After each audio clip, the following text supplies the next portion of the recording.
खूप त्यांचा प्रॉब्लेम असतो, की ब्लाऊज शिवल्यानंतरनं आहे ना, गळा मोठा असला तर शोल्डर उतरतात, गळा लूज पडतो. तर चला बॅक बॅक पार्टमध्ये काय बदल करायचे मी तुम्हाला सांगते. गळा उतरत असेल, ज्याचा गळा उतरत असेल ना, ज्याचे शोल्डर उतरत असतील त्यासाठी आपण 12-13चा गळा बनवतो. 11, 12, 13 हा डीप नेकमध्ये येतो. तो गळा बनवतो ना, तेव्हा खूप गळा असा लूज पडून जातो आणि टाईट आपले शोल्डर असे येत नाही, उतरतो. मग त्यासाठी काय करायचं, अर्धा इंच आहे ना, जर आपण 12चा गळा बनवला ना, तर अर्धा इंच बॅक पार्टमधून कटिंग करायचं आहे. म्हणजे गळा जे काही लूज पडतो ना, तो आपला लूज पडत नाही आणि शोल्डर खाली येत नाही.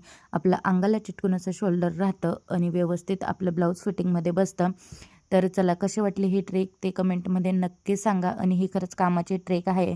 जर 12चा गळा असेल तर अर्धा इंच, 13, 14, 15चा गळा असेल तर पाऊण इंच असं याचं गणित आहे.